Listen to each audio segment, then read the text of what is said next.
Mawawala sa uso ang pagbabayad ng utang na loob sa kapwa mo, lalo na sa ating mga Pilipino. Minsan o madalas, mas nababaon pa tayo sa utang na loob kaysa utang sa pera mismo. Ikaw kapuso, naranasan mo na bang hindi makabayad ng utang na loob?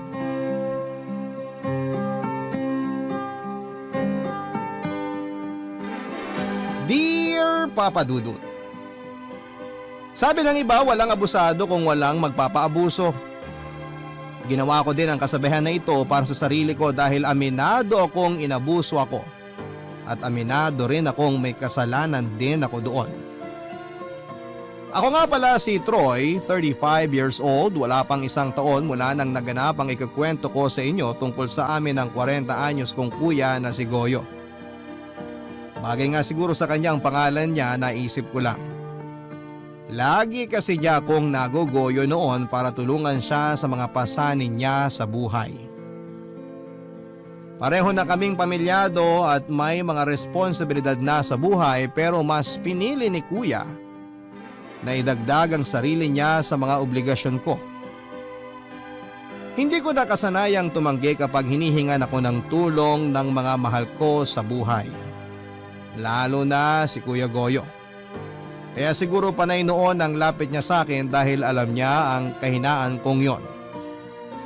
Inabuso niya ang pagiging mahina ko sa aspetong yon at patuloy na sinasahod ng mga kamay niya sa akin sa tuwing alam niyang may maibabahagi ako sa kanya. Ang naaalala kong nagpabago ng buhay naming magkapatid ay noong nilapitan niya ako para tulungan siyang makahanap ng trabaho rito sa Maynila. Wala siyang pasabing nagtungo sa bahay naming mag-asawa, Papa Dudut. Nagulat na lamang ako nang madatnang ko siyang kampanting nakaupo sa sala namin. Tiningnan ako ng aking asawa, si Charlene, bago siya nagpaalam para pumasok sa kwarto namin. Iniwan kami ni Charlene sa sala para makapag-usap na magkapatid. May hinala na ako sa kung anuman ang dahilan ng pagpunta ng kapatid ko sa bahay. Hinintay ko na lamang na kumpirmahin niya yon kapag nagsalita na siya. Marami muna siyang naging kwento para mapaikot ako. Kabado na ako noon at halos hindi ko na maintindihan ang mga sinasabi niya dahil tumatakbo na sa isipan ko ang mga posibleng tulong na gusto niyang hilingin sa akin. Noong medyo nakapag-ipon na siya ng lakas ng loob ay sa kanya sinabi ang totoong intensyon niya sa pagpunta sa Maynila. Sa huli ko lang din napansin na meron pala siyang dalang malaking bag na hula ko noon mga damit at sapatos niya. Mas lalo akong kinabahan dahil nakumpirma nga ang isa sa mga hinala ko sa pagluwas niya sa Maynila.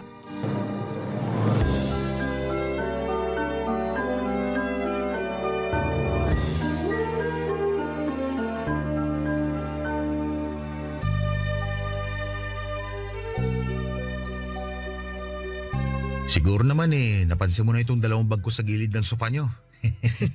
Ngayon lang din nung sinipa mo. Kasi parang ayaw mo igawin yung mata mo sa bag ko . Pasensya ka na kuya, nakatutok lang kasi ako sa mga sinasabi mo . Ay, lalakasan ko na loob ko ha. May kinalaman kaya sa sasabihin mo yung mga bag na dala mo? Oo, meron. Ano bang balak mo kuya? Nahihiya ako . Ngayon ka pa mahihiya, marami ka nang nahinging pabor at tulong sa akin. Mukhang binibilangan mo na ako . Hindi dapat ganyan kapag kadugo. Wala naman ako masamang intensyon sa sinabi ko. Andito na rin naman tayo. Troy, lumuwas ako rito sa Maynila para humingi sana ng tulong sa'yo. Kailangan mo ba ng pera kuya? Kasi kung oo, malabong mapahiram kita. Kasi simula pa lang naming magbayad ng loan . Kailangan ko nga ng pera pero huwag kang mag-alala. Hindi ako hihingi sa'yo. Ano bang may tutulong ko sa'yo? Bahay.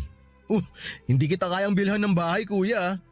Kaya nga ako nag-loan para may pandagdag ako sa down payment ng kukunin naming bagong bahay ni Charlene. Hindi ako hihingi ng bahay, ikaw talaga. Kailangan ko sana na matutuloy ang pansamantala rito sa Maynila para sa papasukan kong trabaho. Pwede kitang tulungan sa Sabado para maghanap tayo ng matutuluyan mo. Saan ka ba nakakuha ng trabaho? Wala pa nga . Ha? Akala ko naman may nakuha ka ng trabaho.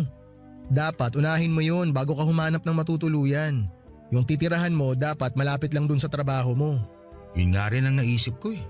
O paano yan? Gusto ko sana na kung pwede. Kung pwedeng ano? Kung hindi naman masyadong abala eh. Pwede bang dito muna ako sa inyo ni Charlene makituloy? Habang naghahanap ako ng trabaho. Mga gaano ka kaya katagal bago ka makahanap ng trabaho? Ipanalangin mo na bago matapos ang buwan makahanap na ako ng trabaho. Para makaalis na rin kagad ako dito. Pwede ba? Ang hirap kasi maganap ng trabaho dito sa Maynila, kuya. Marami kang kakumpetensya. Alam ko naman kung anong kakayahan ko. Malaki man ang kompetisyon, alam kong kaya ko yung maipanalo. Ako pa ba? Wala ka bang tiwala sa Kuya Goyo mo? May tiwala naman. Malaki tiwala ako sa'yo. Kaya lang kasi, paano yung mag-ina mo sa probinsya? Kaya ba nilang malayo sa'yo? Si Nadina?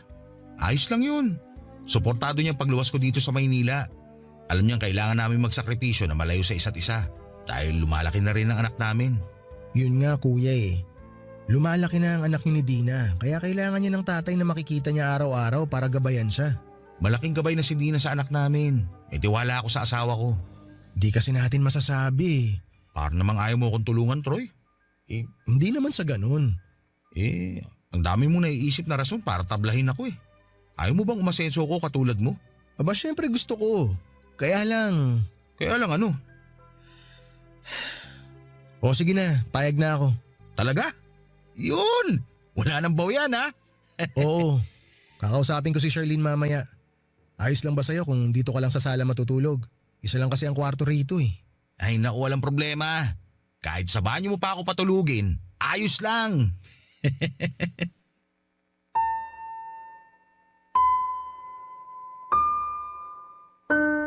Nakita ko kung gaano kasaya si Kuya noong pumayag akong makituloy muna siya pansamantala sa bahay namin ni Charlene. Wala na naman akong nagawa, Papa Dudut. Nasabi ko naman sa inyo na kahinaan ko talaga ang mga mahal ko sa buhay, kabilang na roon syempre si Kuya Goyo. Walang palya ang paghingi niya noon ng tulong sa akin. Malaki pa nga ang utang niya sa akin na hindi ko sinabi kay Charlene dahil siguradong pag-aawayan naming mag-asawa. Hindi ko na siningil pa si Kuya sa mga inutang niya dahil alam kong wala siyang kakayanan para bayaran ako. Palipat-lipat din kasi noon ang trabaho si Kuya sa probinsya. Pinakamatagal na siguro niyang naging trabaho ay yung pagbabantay ng maliit na warehouse sa amin. Inabot siya ng 10 buwan bago siya tinanggal dahil nakahanap na raw ng bagong magbabantay sa warehouse. Naalala ko na ng mga sandaling yon, ang galit niya nang malaman niyang tinanggal siya para ipagpalit sa mas bata. Sinubukan niyang pagwalaan ng boss niya pero pinigilan ko siya, Papa Dudut. Sinabi ko na makakahanap pa siya ng bagong trabaho at inabutan ko siya ng 2,000 para makapagsimula siyang muli. Hindi siya kagad nakahanap ng trabaho kaya napilitan akong pautangin siyang muli. Halos hindi natapos ang pagpapautang ko sa kanya, Papa Dudut. Mabuti na lamang at nakapasok siya ng trabaho sa palengke kaya nahinto na ang pag-utang niya. Yun nga lang, Papa Dudut, natanggal din siya sa trabaho niya sa palengke kaya naisipan na niyang lumuwas ng Maynila. Hindi man lang niya itinawag sa akin ang mga nangyari. Ginulat na lang niya ako sa pagdating niya. Wala akong naisip na matinding dahilan para makahindi sa kanya dahil nakonsensya naman ako kung hindi ko siya tutulungan. Pamilyado rin naman akong tao kaya alam ko noon na kailangan ni Kuya Goyo na mabuhay ang kanyang mag-ina dahil siya na lamang din ang inaasahan sa kanila. Naawa ko sa kanya kaya siguro lagi niya akong napapapayag sa mga hiling o pabor niya. Papa Dudut, noong gabi ay kinausap ko na si Charlene sa naging desisyon kong kupkupin muna si Kuya pansamantala habang naghahanap siya ng trabaho. Natakot ako sa magiging reaksyon ni Charlene lalo't nag-decide ako nang hindi man lang siya kinukonsulta. Nasa kwarto na kami noon at handa na para magpahinga. Nakaharap siya sa salamin habang sinusuklay ang buhok niyang abot hanggang balikat. Pinagbasdan ko siya at hinintay na matapos ang ginagawa niya bago ko binuksan ang aking bibig para sabihin sa kanyang nangyari sa pag-uusap namin ni Kuya Goyo.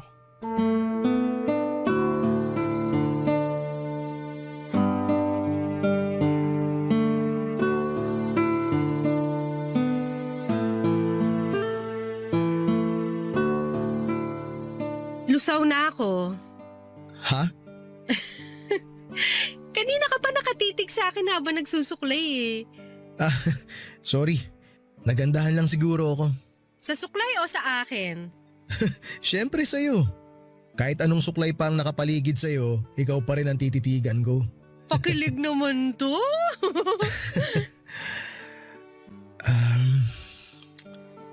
Charlene, Nako, mukhang may kailangan ka. paano mo naman nasabi? Kilala na kita. Kapag may kailangan ka, bobolahin mo muna ako, tsaka mo babanggitin ng seryoso ang pangalan ko. Grabe ka naman. O bakit? Wala ka bang kailangan? Meron. Di tama ako. Babae talaga lagi ang tama eh. Dahil may kailangan ako, hindi na ako makikipagtalo dyan sa sinabi mo. Sana palagi kang may kailangan. Naghahanap kasi ng trabaho si Kuya Goyo. Parang nabanggit nga niya kanina sa akin nung dumating siya. Hindi ko lang masyado tinanong kasi masusunog na yung piniprito kong isda. Nagpapatulong kasi siya sa akin eh. May opening ba na trabaho sa kumpanya niyo ngayon? Walang opening dun, tsaka hindi naman pwede si Kuya ron. Yun nga rin ang naisip ko. Ano bang tulong ang kailangan niya? Kailangan niya ng matutuluyan. Troy, wag mo sabihin. Nagipit na rin kasi ako kanina eh. So nagdesisyon kang patuloyin siya rito nang hindi man lang ako sinasabihan? Sorry, Troy naman! hindi lang ako makahindi. Kailan ka ba matututong humindi sa kapatid mong yan, ha? Akala ko naman makikitulog lang ngayong gabi rito sa bahay. Yung Mga pala, ilang araw lang naman siguro siya rito. siguro? Yan ba ang pangahawakan mo? Siguro? Kailangan ko magtiwala sa kanya. Sana makahanap siya agad ng trabaho para makaalis na siya rito. Paano kung wala siyang mahanap? Alam mo namang hindi sapat ang kinikita nating pareho ngayon. May loan pa tayong kailangan bayaran. Nagalaw na nga natin yung ibang ipon natin dahil ilang beses nang nagkasakit ang baby natin. Alam ko naman yun. Gusto ko nga sanang tumanggi kanina pero naawa kasi ako kay Kuya. Sa atin, kailan ka maaawa? Kumpara naman sa buhay niya, mas nakakaangat tayo. Di pa tayo umaabot sa punto na kailangan tayong kaawaan. Alangan namang hintayin pa nating umabot tayo ron. Hindi tayo aabot doon. Masipag tayong pareho. Kung magpapatuloy ka magpaabuso sa kapatid mo, mabilis lang tayong aabot doon, maniwala ka. Huwag ka namang ganyan, Charlene. Ang sinasabi ko lang, may kanya-kanya na kayong buhay. May kanya-kanya na kayong pamilya. Kailangan natin minsan magdamot dahil may sarili na tayong obligasyon. Hindi ko kasi magawa yun kay Kuya eh. Alam mo namang siya na lang ang natitirang pamilya ko. Siya na lang ang natitirang pamilya mo? Anong tawag mo sa amin ng anak mo? Ano kami para sa'yo? Halaman? Hindi naman yun ang ibig kong sabihin. Alam mo namang hirap ako magpaliwanag, Charlene. Sana intindihin mo na lang ako. May magagawa pa ba ako? Nakapagdesisyon ka na. Hindi na to mauulit. Sa susunod, sasabihin ko na muna sa'yo yung mga hiling ni Kuya bago ako magdesisyon. Promise. So may inaasahan ka pang susunod na pabor sa kuya mo. Sana wala na, pero… Charlene naman, alam mong mahina ako magpaliwanag eh. Ano pa nga ba magagawa ko kundi intindihin ka na lang? Ayusin mo na lang yung kama. Matulog na tayo.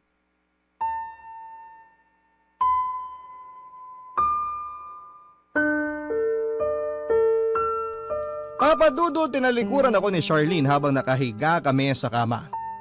Alam ko noon na masama pa rin ang loob niya pero wala na siyang magawa, Papadudod. Nahiya ako sa asawa ko dahil dagdag pasanin na naman sa bayarin namin si Kuya Goyo.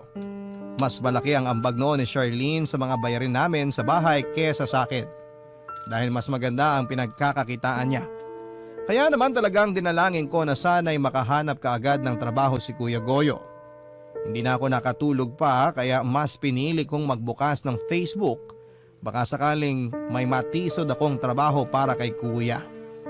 Nabigo ako sa paghahanap kaya nahiga na lamang akong muli, Papadudot. Sa pagpikit ko ay nahila agad ako ng antok. Nakatulog ako kaagad at nakapaglakbay na ang utak ko sa mundo ng mga panaginip. Sa panaginip ko ay nagbalik ako sa pagiging bata at kasama ko raw noon ang Kuya Goyo ko. Hawak niya noon ang kamay ko at nasa gilid kami ng kalsada. Hinihintay daw namin noon ang mga magulang namin at may nakita kami mula sa kaliwa na sasakyan na paparating at papalapit sa amin. Na-excite kaming pareho ni Kuya pero paglapit sa amin ng sasakyan ay nakita naming karo pala ito ng patay. Sinilip namin ang loob ng karo at doon ay nakita namin ang mga kabaong ng magulang namin. Doon ako nagising, Papa Dudut. Pinagpawisan ako sa pagkakabangon ko at napatingin ako kay Charlene na mahimbing pa rin sa kanyang pagtulog. Bumangon ako sa kama at saka tinungo ang banyo. Naghilamos ako roon para mawala ang takot sa mukha ko. Napatingin ako sa salamin sa banyo at doon ay biglang nanumbalik lahat ng alaala ko noong namatay ang mga magulang namin ni Kuya Goyo noong bata pa lamang kami. Namilit akong magpabili ng laruan sa mga magulang ko sa palengke at doon ay naganap ang trahedyang nagwasak sa pamilya namin. Nagkaroon ng barilan sa pagitan ng mga armadong kalalakihan at mga pulis sa palengke kung saan ay andon ang mga magulang namin. Napatay ng mga armadong lalaki ang mga magulang namin, Papa Dudut. Mula noon ay kami na lamang ni Kuya ang naging magkasama sa buhay. Palipat-lipat kami noon ng tirahan. Pinagpasapasahan kami ng mga tiyahin namin noon na ampunin kapalit ng pagiging kasambahay namin sa kanila. Kapag nanawa na sila sa aming serbisyo ay saka kami paaalisin. Noong wala nang kumupkup sa amin ay si Kuya na ang nagsikap na itaguyod kami sa buhay. Pinag-aral niya ako habang nagtatrabaho siya. Hindi na siya nakapag-aral pa dahil mas inuna niya ako. Kaya pinangako ko sa sarili ko na tutulungan ko siya sa abot ng makakaya ko dahil malaki ang naging utang na loob ko sa kanya. Papadudot yun ang totoong dahilan kung bakit hindi ko siya magawang hindian sa lahat ng mga hinihingi niyang pabor sa akin noon. Barangay Love Stories. Barangay Love Stories. Papadudot nagsimula na nga ang tumira si Kuya Goyo sa bahay namin ni Charlene. Hindi naman pinaramdam ni Charlene na masama ang loob niya, alang-alang sa akin. Sa unang linggo pa lamang na nakatira siya sa bahay ay nahirapan na kaming mag-asawa. Kami ni Charlene madalas ang nag-a-adjust noon sa pakikisama sa kanya, Papa Dudut. Naging makalat ang sala dahil sa mga gamit niya na sinasabit niya lamang kung saan-saan. Nahiya na tuloy kaming tumanggap ng bisita dahil sa itsura ng sala namin. Nangamoy paa at pawis na rin sa bahay dahil nakakatamarang maligo ni Kuya at di namin masabi ni Charlene sa kanya dahil baka ikasama ng loob niya. Nahiya nga ako kay Charlene dahil siya ang naglilinis ng kalat ni Kuya. Tuwing lumalabas noon si Kuya ay saka nililinis na Charlene ang mga naging kalat niya mula sa sala hanggang sa banyo. Hindi ako nakarinig ng reklamo kay Charlene pero nararamdaman kong hindi siya masaya sa mga nangyayari. Lagi na rin kaming nauubusan noon ng pagkain dahil masibang kumain si Kuya. Naging mapili rin siya sa mga pagkain at madalas ay siya ang nagsasabi sa amin kung ano ang gusto niyang kainin. Buti sana kung nag-aambag siya sa amin noon pero ni piso ay hindi kami nakakatanggap sa kanya dahil wala pa naman siyang nahahanap na trabaho. Hindi pinalad si Kuya na makakuha kaagad ng trabaho tulad ng inaasahan niya, Papa Dudut. Nainis siya dahil pakiramdam niya ay mas magaling siya sa mga nakasabayan niyang nakukuha sa mga sinubukan niyang pasukan. Dahil nga rin siguro sa galit kaya napadalas ang pag-inom niya ng alak. Panay noon ang hingi niya sa akin ng pangbili ng alak at pulutan. Hindi ko yun sinabi kay Charlene dahil siguradong mas lalong magagalit ang asawa ko sa akin. Pinakiusap ko na lamang kay Kuya na kung iinom siya ay dapat tulog na ang asawa ko. Madalas na rin akong napupuyat noon dahil gusto niyang samahan ko siya sa pag-inom dahil nalulungkot daw siyang mag-isa. Sinamahan ko na lamang kahit isang shot lang ako para wala na rin siyang maging sama ng loob sa akin. Tulad na lamang noong minsang inaya niya akong mag-inuman. Tumanggi ako dahil sinabi ko na maaga akong aalis ng bahay. Nagtampo siya at pinaramdam sa akin na malungkot siya dahil sa nangyayari sa buhay niya. Napilitan tuloy akong magpuyat para lamang masamahan siya, Papa Dudut.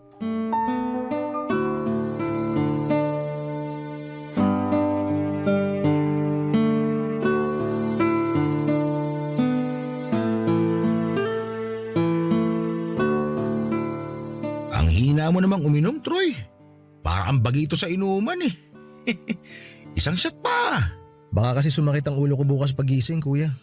Marami akong kailangan asikasuhin sa trabaho kaya maaga akong papasok. Trabaho na naman ang pinoproblema mo. Hayaan mo nga muna yan. Magpasaya na lang tayo ngayon bago pa magising si Charlene. Eh, narinig kaya niya tayo? Maririnig niya tayo kung panay ang taas mo ng boses, kuya. Tsaka bago pa niya tayo marinig, mas maganda kung matutulog na tayo. Ituloy na lang natin ang inuman na to kapag day off ko na. Ay, gusto ko lang naman kasi makatulog eh. Kaya ako umiinom. Eh di matulog ka na. Subukan mo lang pumikit. Di naman kailangan idepende sa alak ang pagtulog.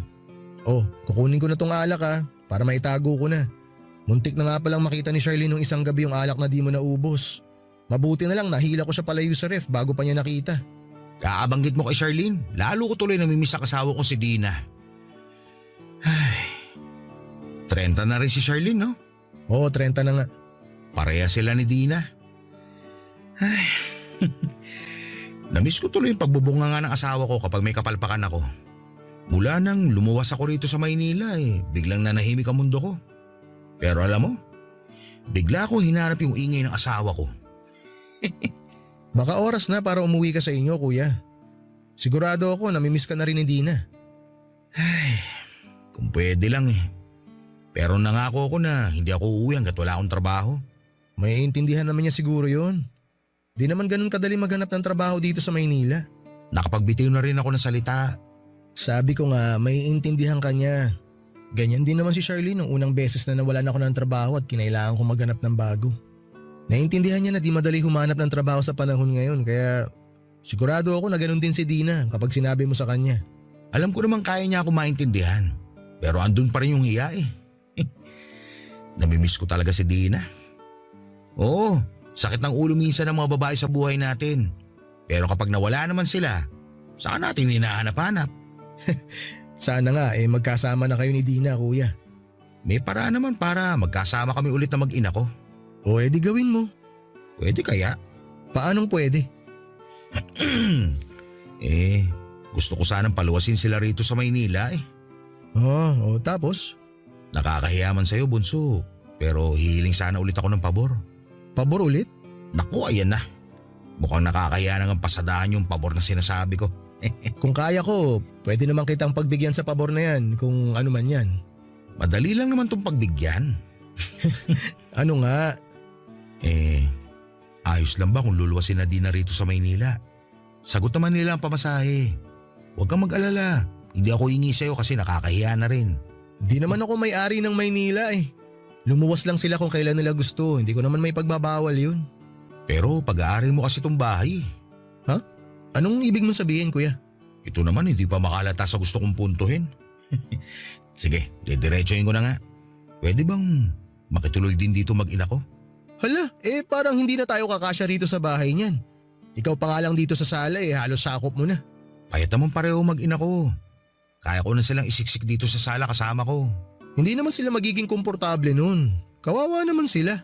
Mas kawawa sila kung hindi nila ako makakasama. Tsaka baka hindi sila komportableng gumalaw dito. Baka mahiya si Dina. Naku, makapal ang mukha nun. Wala nang hiyaya sa panahon ngayon. Ano, tawagan ko na ba si Dina para palosin na bukas? Hala, agad-agad? Sabik na kasi ako makasama sila eh. Ipagpapaalam ko muna kay Charlene, kuya. Paano kung hindi siya pumayag? Ayun lang. Ang hirap na di makasama mag-ina ko. Nawawalan ako ng inspirasyon para makahanap ng trabaho. Gawin mo na lang munang inspirasyon ng pagkakalayo nyo. Para mas lalo kang ganahan na maghanap ng trabaho. Kapag mabilis ka makakuha ng trabaho, mas mabilis mo silang makikita, di ba? Wala na ba talagang tsansa na pumayag ka? Alam mo naman na kailangan kasama ko si Charlene na magdesisyon. Mag-asawa kami. Baka naman pwede mong palagpasin to ulit nang hindi na kinukonsulta sa kanya. Saka mo na lang sabihin kapag nandito na yung mag-ina ko. Para wala na siya magawa. Magagalit naman yun kapag binigla natin siya. Mag-uusap na muna kami. Ay, naalala ko mula nung namatay sila nanay at tatay. Sa akin ka lang lagi humingi ng tulong at pabor. Ni minsan, hindi kita tinanggihan, no? Oo, hindi ka nga tumanggi. Kasi ganun kapag kadugo mo. Lalo na kung malaki na itulong sa'yo. Sige, tawagan mo na si Dina. Paluwasin mo na siya kung kailan siya pwede. O paano si Charlene? Kala ko ba mag-uusap muna kayo? Baka di pumayag yun. Ako nang bahala.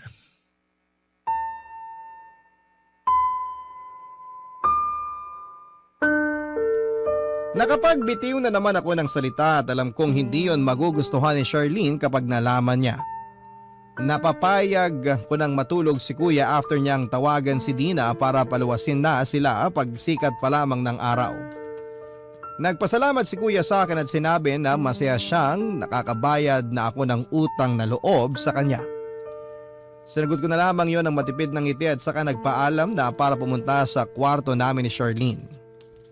Inasahan kong tulog na ang asawa ko pero pagkabukas ko ng pintuan ay nakita ko siyang nakasandal lamang sa headboard ng kama at nagbabasa ng libro. Nakasuot ng reading glasses niya na medyo lumuluwag na sa kanya. Nang maramdaman niya ang pagpasok ko ng kwarto ay napatingin siya sa direksyon ko. Initian niya ako at inaya na sa kama para magpahinga. Nag-aalangan pa ako at sinabing magbabanyo muna ako. Hindi naman ako naiihi o di kaya naman ay kailangang madaliin ang pagsisipilyo pero nagtagal ako sa banyo para practicein kung paano ko sasabihin kay Charlene na napag-usapan namin ni Kuya Goyo. Noong sa tingin ko ay kaya ko nang harapin si Charlene ay saka ako lumabas ng banyo. Napansin niya na syempre nagtagal ako sa banyo.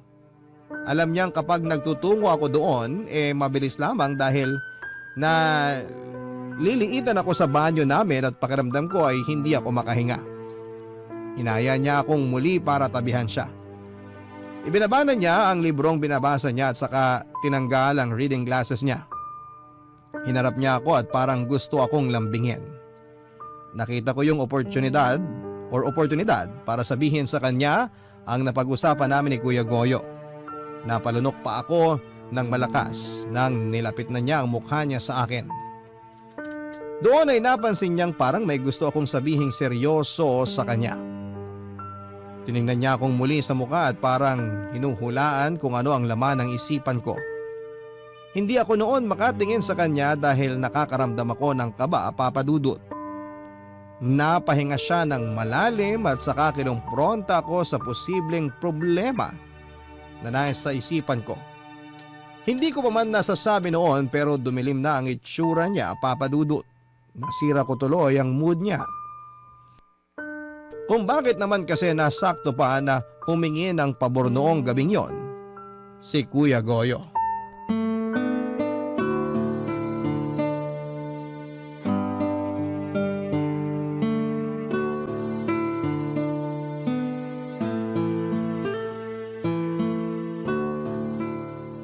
Tapatin mo na ako, Troy. Ha? Anong ha? Sabihin mo na sa akin kung ano man yung gusto mong sabihin. Paano mo naman nahulaan na meron akong sasabihin sa'yo?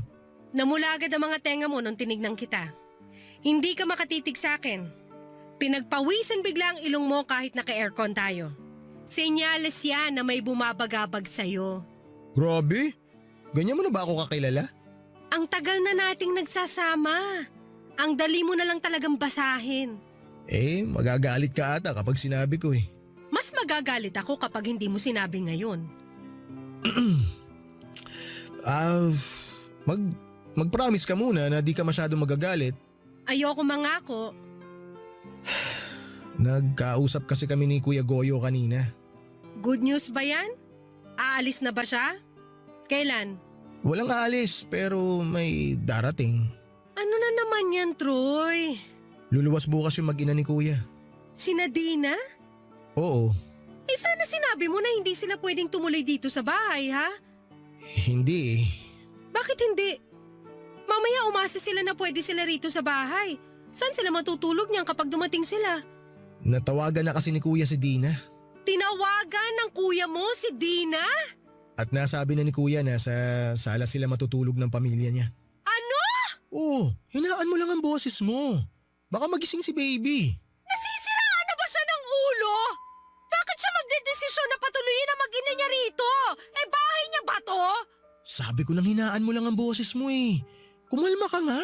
Wag mo akong utusang kumalma dahil nanggagalaitin na ako sa galit ngayon. Ang kapal ng mukha ng kuya mo para patuloyin dito mag-ina niya nang hindi man lang nagpapasabi sa atin? Actually, sa akin siya nagpaalam. At pumayag ka agad? Oo, Pumayag ka nang hindi man lang muna sinasabi sa akin? kapatid ko kasi yun eh. At asawa mo ako! Bahay natin to! Tayong dalawang dapat magdesisyon dito! Hindi pwedeng ikaw lang! Naipit na rin kasi ako kanina. At mas lalo ka pang gigipitin ng kuya mo kung patuloy mo siyang pinagbibigyan sa mga gusto niya! Ngayon lang naman to. Anong ngayon lang? Akala mo ba hindi ko alam ang mga palihim mong pag-aabot ng pera sa kanya? Hindi lang ako kumikibo pero alam ko yon. Di ko lang kasi talaga matanggihan si kuya eh. Malaki ang utang na loob ko sa kanya. Magkapatid kayo! Dapat nga walang bayaran ng utang na loob eh. Lalo na parehas pa kayong pamilyado. Naaawa rin kasi ako kay kuya. Nalulungkot siya kasi wala na nga siyang mahanap na trabaho, di pa niya kasama yung mag-ina niya. At sa ating ba hindi ka naaawa? Kaya naman natin eh. May mga trabaho tayo tapos mapalad pa tayo na magkasama tayo sa iisang bahay. Hindi tulad ni kuya. Bakit parang kasalanan natin kung nakakaangat tayo sa kanila? Kasalanan bang nagsikap tayo para makuha yung mga meron tayo ngayon? Kailangan ba nating mag-guilty sa estado natin dahil lang hindi natin sila katulad? Naaawa lang naman ako. Pansamantala lang din naman to. Pansamantala? Eh ganyan din ang sinabi mo sa kuya mo eh. Pansamantala lang siya rito pero ilang buwan na ba siyang nakakalibre ng tirahan dito? Baka makatulong ang mag-ina niya para maging ganado siya sa paghahanap ng trabaho. Ako, kailan kaya ako gaganahan sa sitwasyon natin ngayon? Hindi ko na maayos ang pagbabudget para sa atin ng kuya mo, tapos magdadagdag pa ng panibagong papalamunin? Hindi naman sila basta-basta palamunin, Charlene. Pamilya ko pa rin sila. Pamilya mo rin kami ng anak mo, Troy! Isipin mo muna ang kapakanan namin bago ang iba! Pwede bang hayaan mo na? Nakapagdesisyon na ako eh. Gagawa na lang ako ng paraan para makaraos tayong lahat. Hindi ko pwedeng pabayaan na lang ang kapatid ko. Dahil nung mga bata pa kami at ako ang nangangailangan, di niya ako pinabayaan. Papadudot yun ang unang beses na nasigawan ko ng ganon si Charlene. Kilala ako bilang kalmadong tao pero napuno na rin kasi ako sa mga nangyayari. Mali ko na sinigawan ko ng ganon si Charlene dahil hindi rin naman niya alam ang tunay na dahilan kung bakit patuloy ako sa pagtulong sa Kuya Goyo ko. In-explain ko naman yon sa kanya, tinanggap niya ang mga sinabi ko pero alam kong masama pa rin ang loob niya dahil sinigawan ko siya. Nakonsensya ako at humingi ng sorry sa mga nagawa ko, Papa Dudut.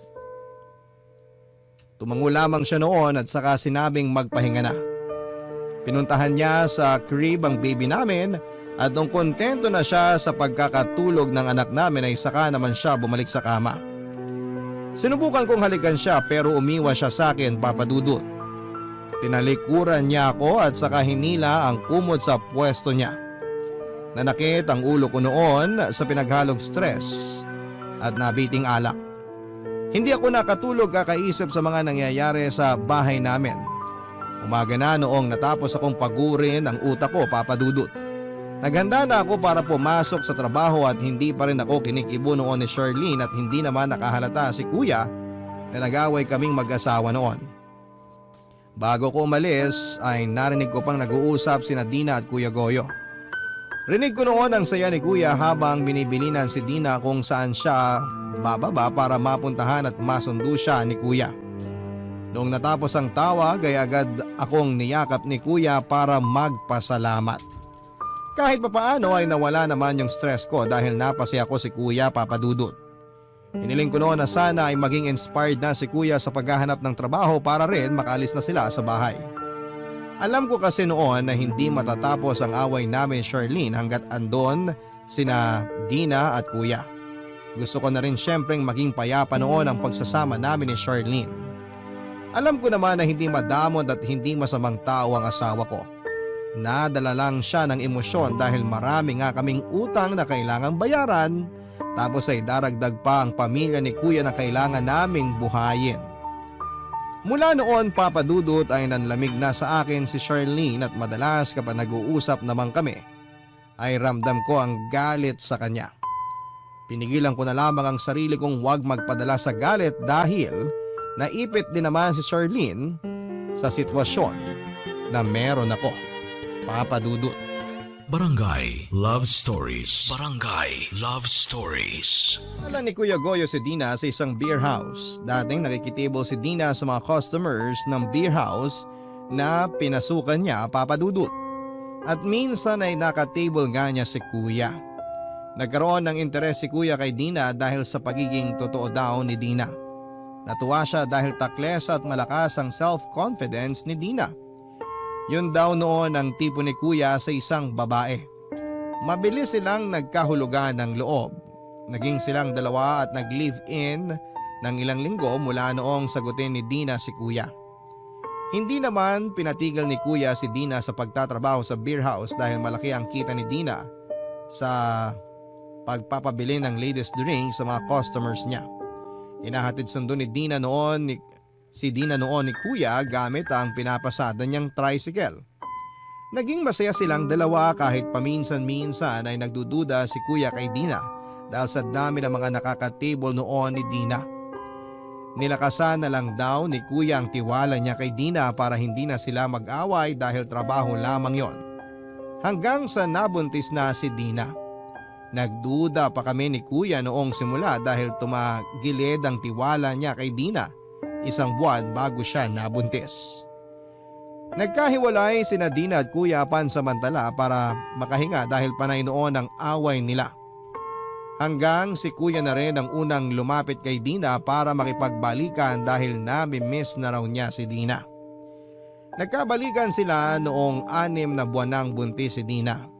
Sinabi nga sa akin ni Kuya kahit na hindi siya ang ama ng pinagbubuntis ni Dina ay tatanggapin daw niya. Huwag lamang mawala si Dina sa kanya. Doon ko nakita na mahal ni Kuya si Dina, Papa Dudut.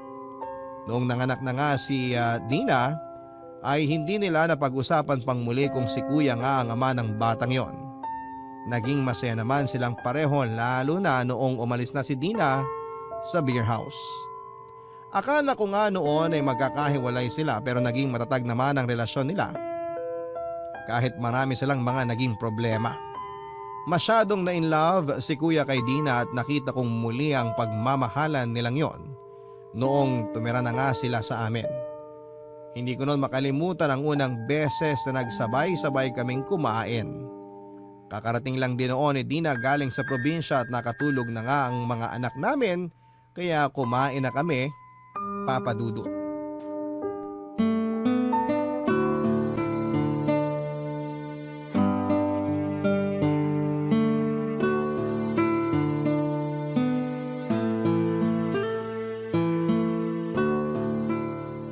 Dina, damihan mo kain mo ng kanin ha.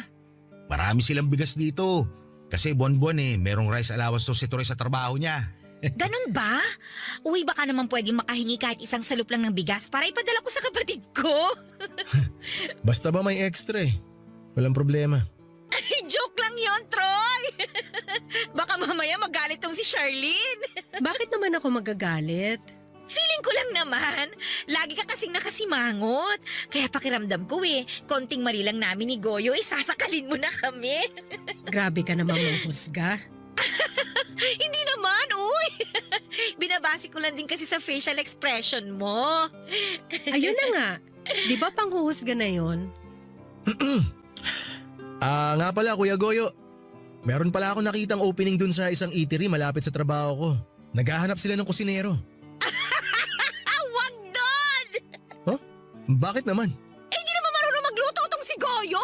Magpakulo nga lang ng tubig hindi pa niya magawa ng maayos. Magluto pa kaya? Naku, pas ako dyan tol. Itong si Dina magaling magluto. Ay naku, totoo yan! Lasang-lasa ko kung may mali sa niluto. Kahit nga may sipon ako malakas pa rin ang panlasa ko. Ah, talaga? Ay oo, Charlene! Parang itong niluto ni Troy na adobo na sobrahan sa toyo. Dapat mas marami ang nilalagay na suka kaysa sa toyo. O tingnan mo tuloy, ang alat! Ako ang nagluto ng adobo na yan. Hindi si Troy. Ah, ganun ba? Next time, mas marami ng konti ang suka kaysa sa toyo, ha? Tsaka huwag masyadong babara ng asukal. Hindi ko na tuloy alam kung adobo pa ba ito o humba. Payo lang naman. Salamat sa payo. You're welcome. Mauna na pala ako sa kwarto. Matutulog ka na? Tatawagan ko lang yung coordinator natin para sa binyag ni baby next year. Ah, sige. Sunod ako sa'yo. Ligpitin ko lang itong mga pinagkainan natin. Salamat. Kuya Goyo, Dina, mauna na muna ako ha. Pasensya kung hindi ako makakasama sa kwentuhan nyo ngayong gabi. Ay, wala yun. Wala ka rin naman masyadong ambag sa dakdakan. Joke!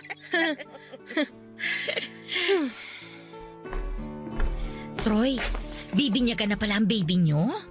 Ha? Oo. Teka lang ha. Ilalagay ko muna sa ref itong natira nating kanin. Babalik ako agad. Goyo, tanungin mo kung pwedeng isabay na sa binyag ng anak nila yung anak natin. Nakakahiya. Magpabinyag na lang tayo kapag may pera na ako. Aba, kailan pa? Wala ka pang ang trabaho. Magtatrabaho na ako. Andiyan na kayong inspirasyon ko eh. Huwag mo na akong bolahin. Ireserba mo na lang yan kina Troy at Charlene. Gawin mo ang lahat para mapapayag silang makisabay tayo sa binyag. Para wala na tayong gastusin. Kaya naman nila mag-asawa yun eh. Di na naman, nakakahiya na.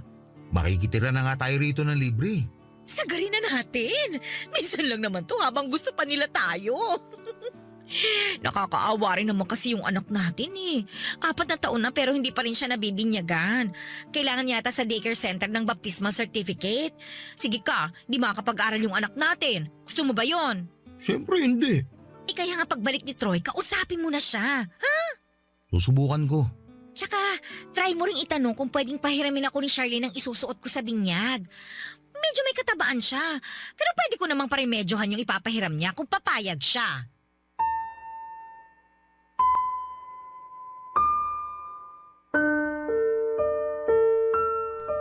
Papadudot tinakala nilang hindi ko narinig ang mga pinag-usapan nilang dalawa. Nakabalik ako kaagad pero nagtago ako sa gilid para hindi nila ako makita.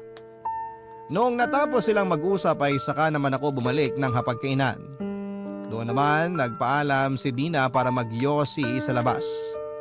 Inisip kong paraan niya lamang yon para makorner ako ni Kuya Goyo. Minadali kong maglinis ng mesa at hindi na muna kinausap si Kuya. Hindi ko siya matignan noon dahil alam kong hinuhuli niya ang tingin ko para masabi niya ang pabor na hihilingin niya sa akin. Naramdaman ko naman na medyo alanganin din siya na kausapin ako kung hindi lang talaga nagpumilit si Dina. Sinubukan akong tulungan ni Kuya sa pagliligpit ng pinagkainan namin pero sinabi kong magpahinga na siya dahil alam kong napagod siyang mag-commute para sunduin si Dina sa terminal. Tumango na lamang siya at saka pumunta sa kusina para kumuha ng beer sa ref at saka naupo sa sala. Hinintay niyang matapos ako sa paglilinis ng mesa at binagalang ko naman dahil parang naghahanap ako ng paraan para hindi siya makausap tungkol sa binyag.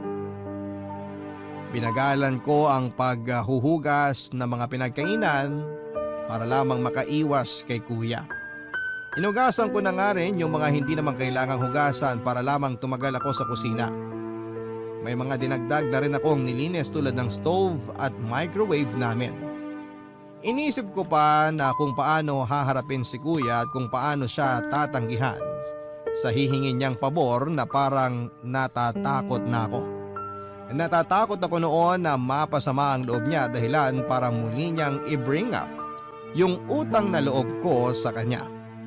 Alam ko noon, papadudot, na hindi ko naman mapipigilan ang sarili ko na pumayag sa gusto niya pero magiging dahilan yon para masira kami lalo ni Charlene. Sa totoo lang, papadudot, ay hindi pa ako napapatawad noon ni Charlene sa pagsigaw ko sa kanya at pagpayag na patirahin si Dina sa bahay. Kaya alam ko noon na magiging triple ang galit ni Charlene kapag nalaman niyang gustong isabay ni Kuya ang binyag ng anak nila sa anak namin. Alam kong matagal nang pinagplanuhan ni Charlene ang binyag ng panganay namin. Marami na siyang naplano para maging espesyal ang araw na yon. Alam ko noon na sasama ang loob niya kung merong makikihati sa espesyal na pagdiriwang na yon.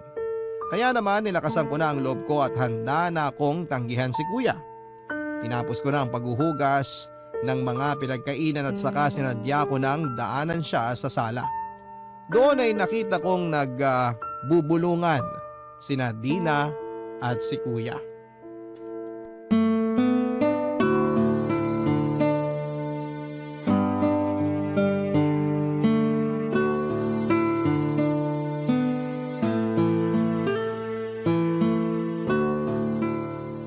Grabe, parang 2 oras kang naghugas ng plato ah. Nakailang balik na ako sa labas pero hindi ka pa rin tapos. Nilinisan ko na rin kasi yung stove tsaka yung microwave. Nanlilimahid na kasi sa dumi. Yak! Buti nilinisan mo na rin. Nakakairita yung maruming kusina. Ay, teka. Lalabas lang muna ako ha. Yossi, break ulit. Sige, usap mo na kayo magkapatid dyan. Troy, may sasabihin yata sa'yo si Goyo. Goyo! Oh, eto na si Troy. Ha? May sasabihin ka, kuya? Oo eh. Ano yun? Maupo ka muna. Ay, hindi na. Maiksi lang naman siguro yung sasabihin mo, no? Para makapanik na rin ako sa kwarto. Baka hinihintay na ako ni Charlene eh. Ano kasi, narinig ko na pabibinyagan nyo ng anak nyo ni Charlene. Oo, pabibinyagan na nga namin. Nabanggit ko rin naman kanina. Naisip ko lang kasi, paano kaya kung Kung maging ninong ka sa anak namin? pwede rin naman. Basta hindi niya ako sisingilin tuwing Pasko. Yun ba talaga sasabihin mo, kuya? Meron pa eh. Sabihin mo na, kuya. Makikinig ako. Hindi pa kasi nabibinyagan yung anak namin ni Dina eh. Ah, talaga? 4 na taon na siya, di ba? Lagi kasi nagigipit kaya walang pambinyag. Alam mo naman sa probinsya, kailangan maganda ka pag may binyagan para hindi nakakaya sa mga ninong at ninang. Di pabinyagan yun kapag nakahanap ka na ng trabaho. Gusto ko sana kung pwede lang eh. Isabay na lang sana yung binyag ng anak namin sa anak nyo ni Charlene. Ha? Parang mahirap ata yan, kuya. May mga gumagawa naman ng ganun, sabi ni Dina. Saka para practical para sa amin, di ba? Wala rin kasi kaming pera ngayon eh. Pero gusto na namin mabinyagan yung anak namin para kapag hinanapan ng baptismal certificate sa school, may maibigay kami. Parang di naman kailangan ng ganun para makapag-aral. Yun ang narinig ko eh. Mas maganda ng handa, di ba? Naku, tagilid tayo dyan, kuya. Siguradong hindi papayag si Charlene. Bakit naman hindi? Ayaw ba niya mabinyagan ng pamangkin nyo? Kawawa naman yung pamangkin yung tumatanda na eh, hindi pa nabibinyagan. Matagal kasing pinagplanuhan ni Charlene tong binyag ng panganay namin eh. Siyempre, first baby namin to kaya todo bigay yung asawa ko. Saka limitado lang yung mga bisita na dadalo kasi gusto namin na mahalagang tao lang sa buhay namin yung pupunta. Wala naman kaming balak magdagdag ng bisita. Kung sino yung mga bisita nyo, yun na rin ang bisita namin. Kahit mga ninong at ninang ng anak nyo, baka pwedeng pasuyo na rin na gawin naming ninong at ninang ng anak namin. Hala, di nyo naman kilala yung mga kinuha naming ninong at ninang. Di kikilalanin namin kapag Pasko na. Saka tiwala kami sa mga ninong at ninang na kukunin nyo. Siguradong maayos ang mga trabaho, kaya makakapagbigay ng malaking aginaldo sa Pasko. Hindi naman yun ang dahilan kung bakit namin sila kinuha para maging ninong at ninang ng anak namin eh. Ang gusto namin, magabayan yung anak namin ng mga taong pinagkakatiwalaan namin lalo na kapag wala kami. Ganon din naman ang gusto ko sa anak namin. Magabayan siya. Sabi mo nga, mapagkakatiwalaan niya mga ninong at ninang ng anak mo. Kaya gusto ko rin ipagkatiwala sa kanilang anak ko. Ewan ko kuya. Kakausapin ko muna si Charlene. Kung di man siya pumayag, sana irespeto nyo na lang yung gusto niya. Espesyal na araw kasi yun para sa anak namin eh. Unang beses yun na magpapabinyag kami. Huwag mo na lang kaya sabihin kay Charlene. Kausapin mo na lang yung coordinator para isingit kami sa binyag. O kaya yung pare. Kahit kami na yung bahalang kumuha ng sarili naming ninong at ninang para sa anak namin. Pwede na kaya yun? Malabo talaga yan kuya. Pero pwede ko naman kayong pautangin kahit papano para kung gusto nyong pabinyagan yung anak nyo, pwede nyong gawin sa ibang araw. Paano naman yung handa namin? Hindi naman kailangan ng handa kuya eh. Ang importante, mabinyagan yung anak nyo. Selebrasyon pa rin yun eh. Kailangan pa rin ng handa siyempre. Saka unang beses din yun na magpapabinyag kami. Gusto rin namin gawing espesyal at memorable parang yun sa inyo. Mas magiging espesyal yun kuya kung solo nyo yung binyag. Mas magiging espesyal yun kapag magkakasama tayong pamilya sa binyag. Matutuwa sigurado ang mga magulang natin kung nasan man sila kapag nakita nila tayo na magkakasama. Basta, kakausapin ko muna si Charlene. Di ko may papangako na papayag siya pero... O sige, kung ano na lang desisyon nyo.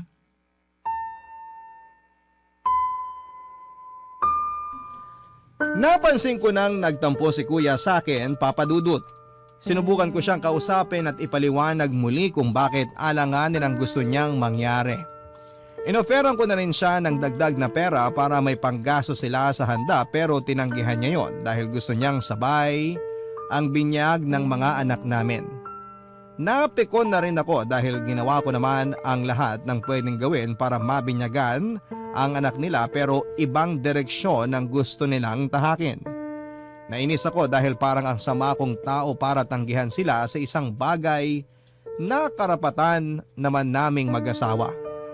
Noong napansin nga ni kuya na malapit na akong magalit ay bigla niya akong kinonsensya. Bigla niyang sinabi na naaawa siya sa kanyang anak dahil parang natulad daw ang anak niya sa kapalaran niya. Napagkaitan daw ang anak niya tulad niya noong pinili niyang unahin ang mga luho at pangangailangan ko kesa sa kanya. Naiyak pa siya habang binabalikan niya yung mga nagawa niyang sakripisyo para mapaganda ang buhay ko. Aminado po akong natamaan ako sa mga sinabi niya dahil naaalala ko ang lahat ng naitulong niya sa akin. Papadudot ilang buwan na lamang at bibinyagan na ang anak namin ni Charlene. Hindi ko pa rin magawang sabihin ngayon kay Charlene ang napag-usapan namin ni kuya. Nakiusap nga rin ako kay kuya na huwag niya akong madaliin dahil nape-pressure din ako. Naintindihan naman daw niya ako pero ramdam kong umaasa siya ng positive na resulta sa paglapit ko kay Charlene. Alam ko namang hindi papayag si Charlene pero gusto kong subukan, Papa Dudut. Gusto kong ipaliwanag sa asawa ko ang pinanggagalingan ko kung bakit hindi ko matanggihan si kuya. Baka kasi maintindihan niya at pumayag siyang isabay ang binyag ng anak namin at anak ni na kuya at Nina, Papa Dudut. Habang hindi ko pa nga sinasabi kay Charlene ay baka pwedeng makahingi ng tulong sa mga kabarangay natin dyan para makapag-decide na po ako. Hindi ko kasi talaga alam kung ano ang gagawin para akong naiipit sa dalawang bato. Sana ay matulungan niyo po ako. Hanggang dito na lamang po ang aking liham. Maraming salamat po sa pagbasa at pagbigay ng tulong. Ang inyo pong kabarangay forever, Troy. Barangay Love Stories.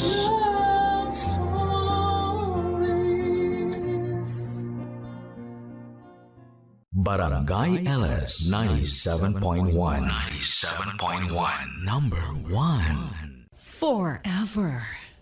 Kabarangay, i-share mo ang iyong barangay love stories. Sabay-sabay nating pakinggan ang iyong kwento ng pag-ibig, buhay at pag-asa. Ipadala lang sa barangaylovestories@yahoo.com.